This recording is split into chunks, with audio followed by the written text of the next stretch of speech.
नाही, असं आहे की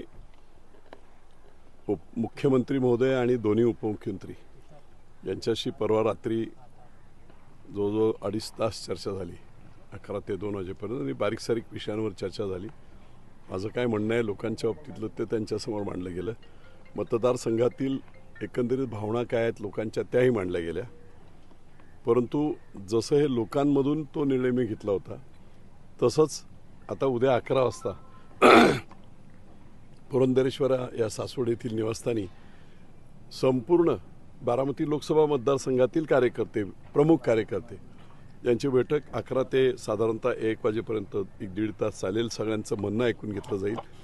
काय चर्चा झाली ती देखील मुख्यमंत्री महोदयांनी विशेषतः काय काय केलं, देवेंद्र फडणवीस साहेबांनी काय केलं, दादांचं त्याच्यातलं काय म्हणणं होतं, या सगळ्या गोष्टी सर्व कार्यकर्त्यांना सांगून चर्चा करून जी चर्चा तिथे झाली ती त्यांना सांगून त्यांना विश्वासात घेऊन नक्की काय करायचं ते तिथे ठरवलं जाईल. उद्या 1 ते 1:30च्या दरम्यान प्रेस सासवडला होईल. म्हणजे अजूनपर्यंत बापूंची माघार नाही असं मी म्हणायचं. नाही, माघार हा शब्द वेगळा आहे. राजकारणामध्ये विचारपूर्वक सगळी कामं करायची असतात. जेव्हा शेवटी आम्ही कशासाठी लढत असतो, स्वतःसाठी लढत नसतो, जनतेचे प्रश्न घेऊन लढत असतो. आणि त्या बाबतीतली काय काय चर्चा झाली ती लोकांना सांगून मग लोकांचा काय मूड आहे, लोकांचा इन द सेन्स कार्यकर्त्यांचा मूड काय आहे ते पाहून त्याच्यानंतर निश्चितपणे तो निर्णय घेऊन मग मी परत मुंबईला जातो.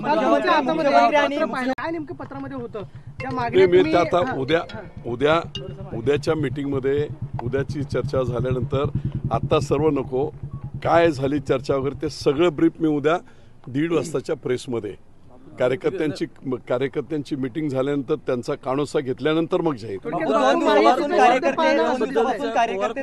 विरोधातला तुमचा जो स्टँड होता तो सेम राहील की नाही राहील हा महत्त्वाचा मुद्दा आहे. असं आहे की राजकारणात कायमचं कोणीच कोणाचा दुश्मन नसतो आणि दोस्त नसतो, परंतु लार्जर इंटरेस्ट लोकहित कशामध्ये आहे त्याचा नीट विचार करून जे मला आता मुख्यमंत्री महोदयांनी समजावलं महायुतीच्या बाबतीतली ती सर्व चर्चा जशीच्या तशी मी कार्यकर्त्यांच्या समोर मांडणार आणि मग सगळ्यांचा कानोसा घेऊन काय त्यांचं मत आहे पॉझिटिव्ह निगेटिव्ह जे असेल ते त्यातले प्रमुख कार्यकर्ते जर मला तशी गरज वाटलीच तर मुख्यमंत्री महोदयांबरोबर काही प्रमुख कार्यकर्त्यांची उद्या परवा गाठभेट करून ते सांगितलं जाईल.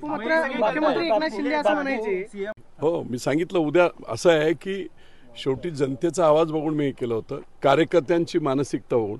मी असा निर्णय एकटा घेऊच शकत नाही ना, त्यामुळे सगळ्यांना त्यांना सगळे भोर, इंदापूर, दौंड, बारामती, पुरंदर सर्व ठिकाणचे प्रमुख कार्यकर्ते जे इतके ॲक्टिव्ह होते की अतिशय शक्तिशाली असे आणि ग्राउंड लेवलवर काम करणारे सगळे कार्यकर्ते होते, त्या सगळ्यांना उद्या बोलवलं गेलं. फक्त पुरंदरची नाही, सर्व ठिकाणची.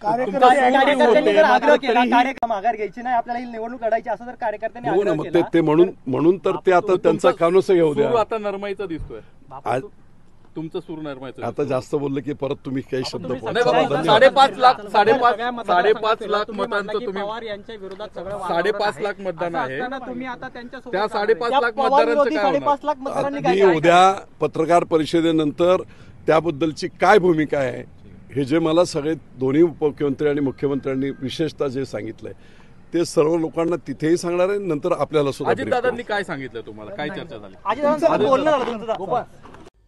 आमची व्हिडिओ बातमी आवडल्यास लाईक, शेअर आणि समांतर चॅनलला सबस्क्राईब करायला विसरू नका.